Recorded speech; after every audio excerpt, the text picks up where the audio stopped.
Welcome to Internal Comms Pro, the podcast. This season, we are featuring experts who are on the field with you, helping you navigate the current world of internal communications.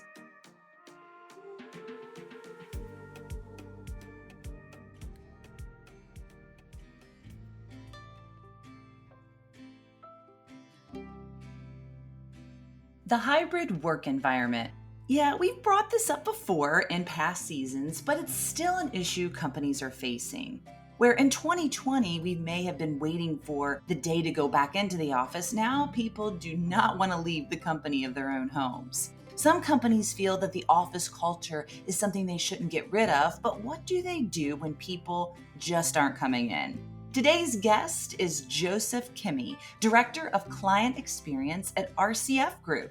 Joe shares his personal experience when it comes to redesigning space and the role culture and collaboration play in it. My name is Joe Kimmy. I am currently working with RCF Group, currently in the role of the Director of Client Experience.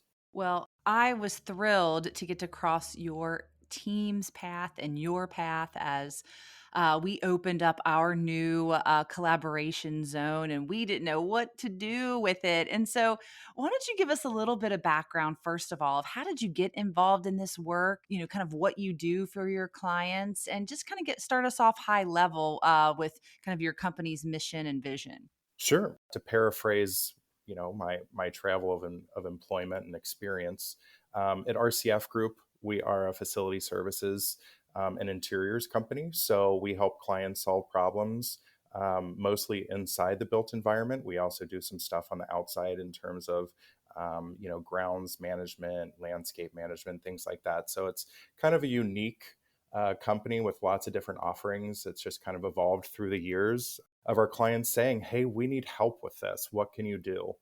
And I think that's really the purpose, the mission that resonates most with me is just having that curiosity to hear what the client needs and seeing how we can solve a problem. Well, a lot of our listeners, again, they play this really, I think now a hybrid role of not only being in charge of their company's internal communications, of their company's employee engagement strategy, but now the employee experience, which involves the office environment, which is now completely sort of a blank canvas.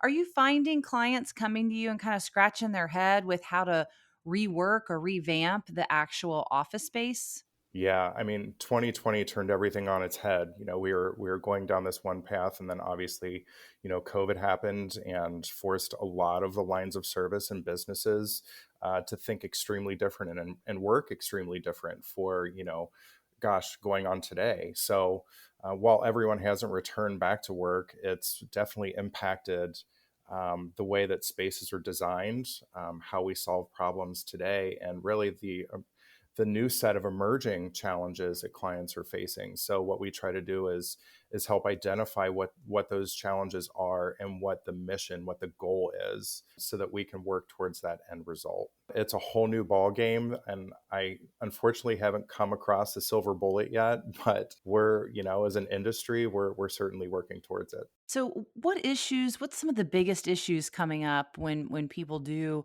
reach out to you? Is it that they're trying to rework the space? Is it getting people back in the office to want to come in? What are you hearing out there in the field? It's a multitude of things. So, kind of reevaluating culture, seeing how the organization was working with, remote employees, everyone using technology and working that way. Now it's time for some companies to call employees back. So, one of the challenges is how do we bring people back to the workplace safely? How do we entice them, lure them back, and create more of a destination workplace?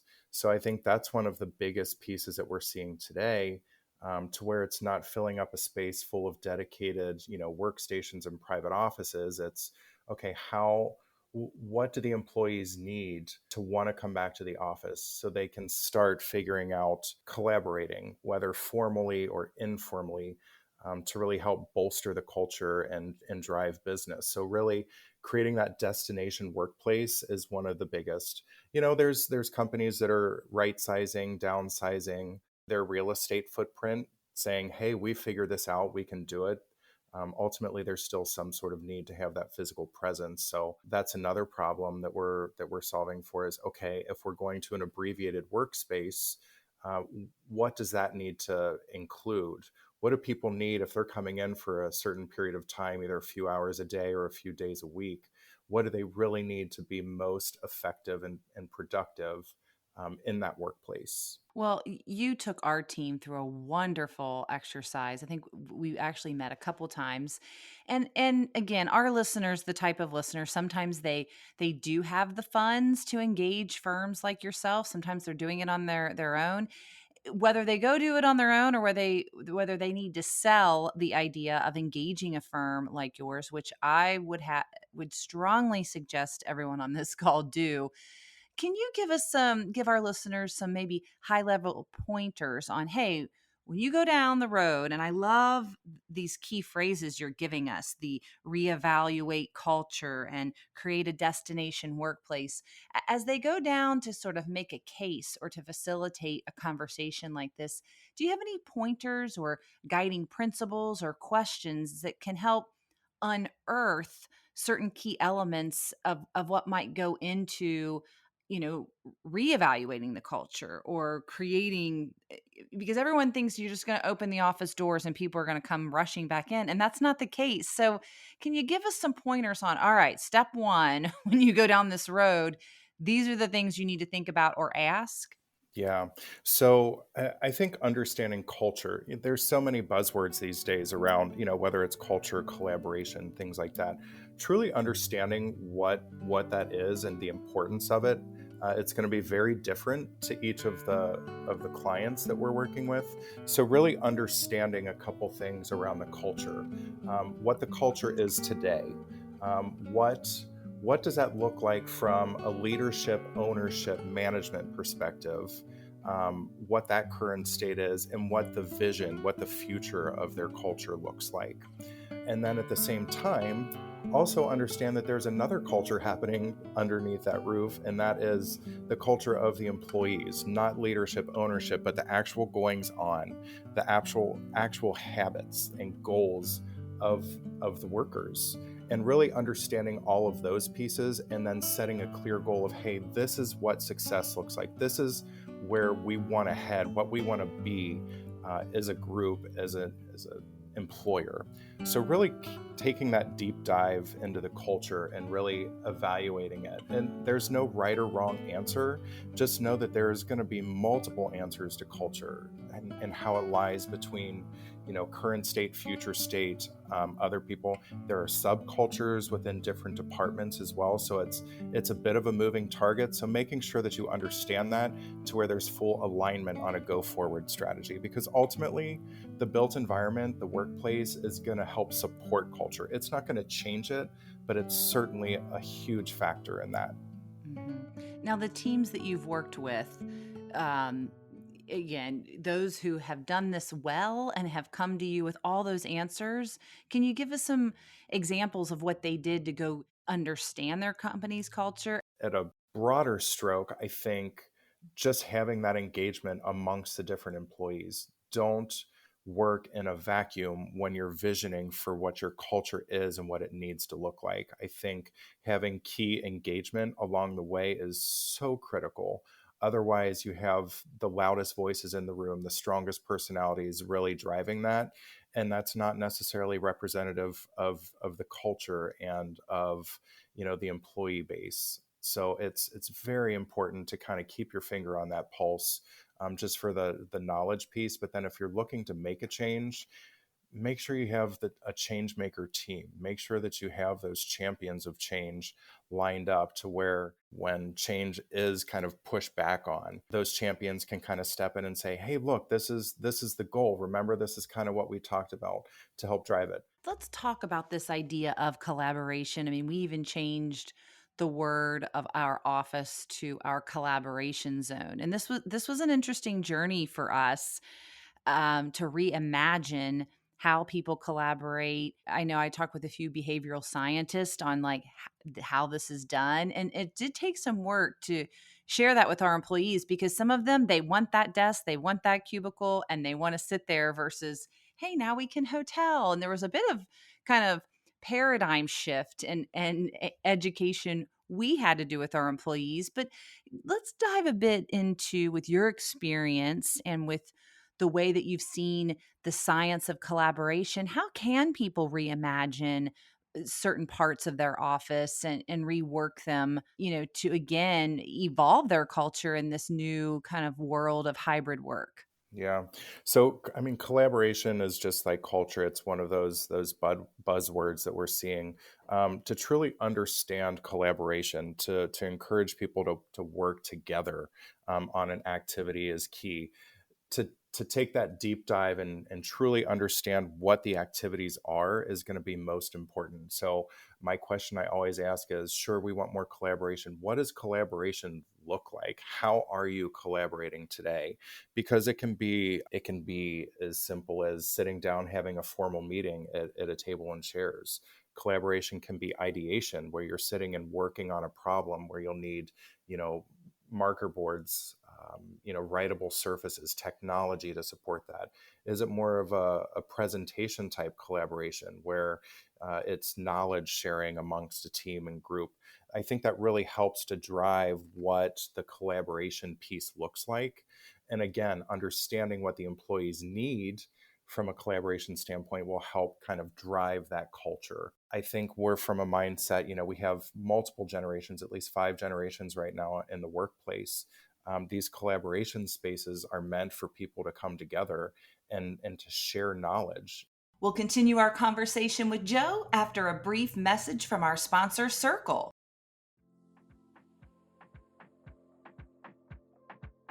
The phrase digital employee experience is on every exec's radar since the work from home shift.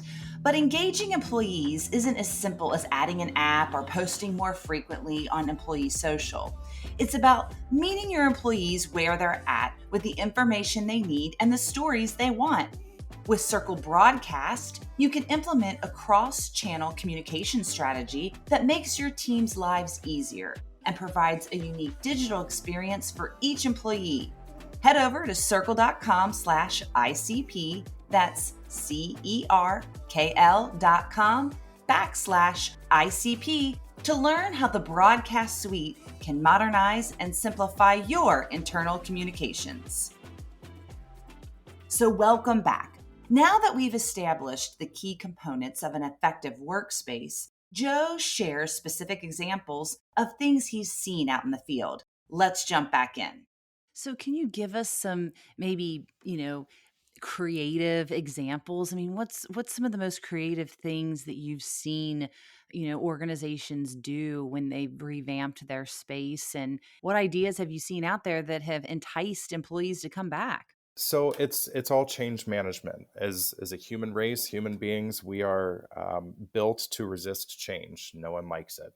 So the more you can stay ahead of it, the better off you are. I think having that engagement and sharing the process along the way is so big, to where it's not going to be a shock where they step into this new space and are expected to work very differently. I think sharing the story, sharing the journey along the way will help kind of mitigate some of those apprehensive feelings. So the change management piece, the communication part, through a project, through a place where space will ultimately be changing to be something different, whether incremental or drastic. I think telling the story along the way, hey, here's where we're at, generate some excitement about it, get people talking about it. Also, like I said, with the surveys, that's huge for engagement as well. So along the way, express, hey, this is what we're doing. We're doing this for you, the employee, to make sure that you can do your best work. We want you to do this. Start scheduling the use of those spaces. Shifting huddles. If you have some sort of meeting or standing huddle, I know for my team personally, when we went through the paradigm shift and incorporating more collaboration, I moved my team huddle into one of these informal spaces to make sure people were comfortable in using it.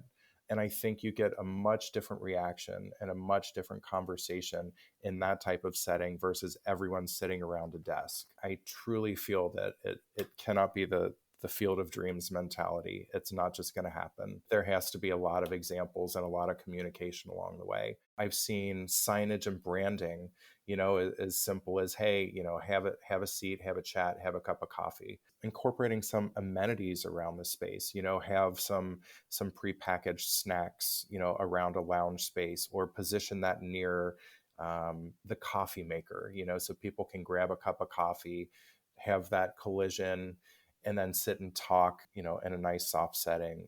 I think those types of amenities, those types of purposeful design elements are also crucial in making sure that these spaces are truly productive and valued. Because if you look at the investment of a floor plate when you are furnishing with furniture and equipment, that's one of your higher investment areas. You want to make sure that you maximize that return on the investment.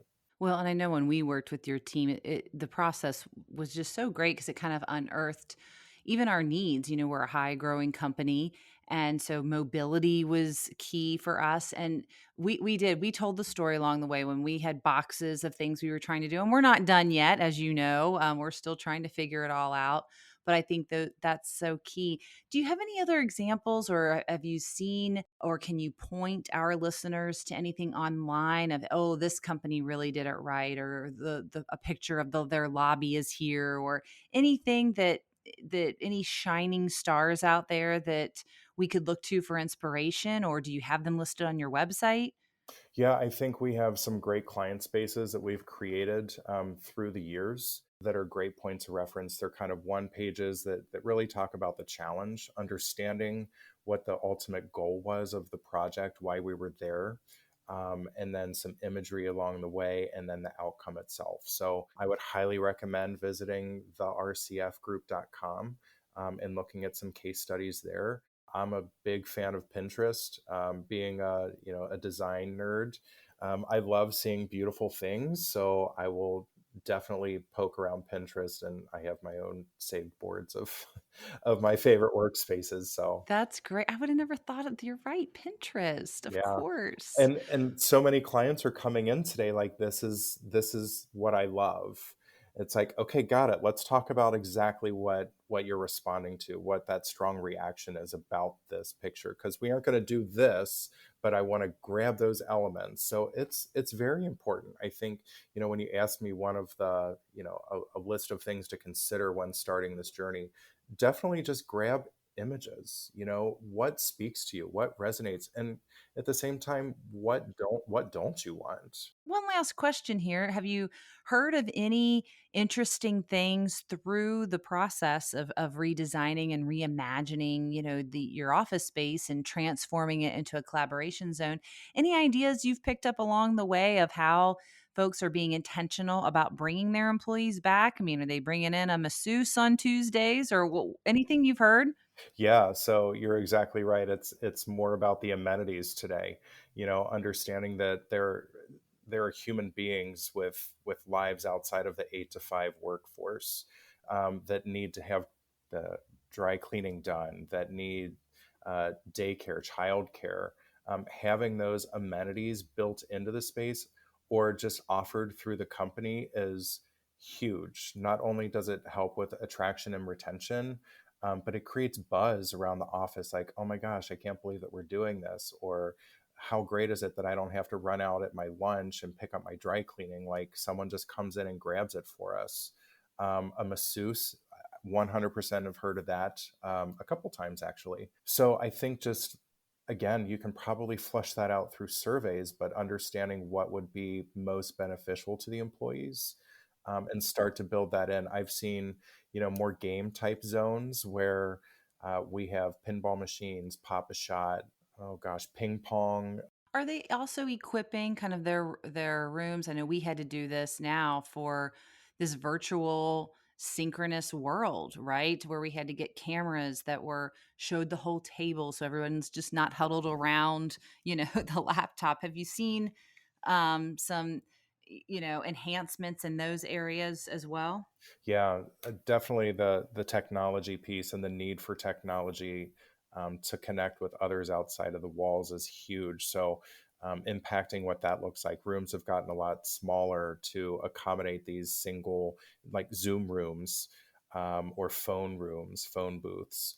Obviously, technology is driving that. Absolutely. I've seen companies where they want to create a single brand experience amongst different locations to where it doesn't feel like people are sitting in different rooms. So, through their environmental guidelines, making sure that the wall that's going to be on camera is painted the same, that the furniture and finishes match, to where even though there is that bit of a disconnection, that it still feels like everyone's in the same room. So it's certainly impacting design, the footprints of the space, even what's being furnished in those spaces. Listening to your employees' ever-changing needs and staying in tune to your company's culture will help your hybrid workforce thrive as your company continues to grow. A huge thank you to Joe for joining us on today's episode. If you would like to get in contact with him, check out our blog post for this episode to connect. Internal Comms Pro, the podcast, is produced by the Internal Comms Pro Collective and proudly supported by the Circle Broadcast Suite, an entire suite built for internal communicators. Learn more at circle.com. And don't forget to visit www.internalcommspro.com/show notes for our free resource guides. Thank you for listening.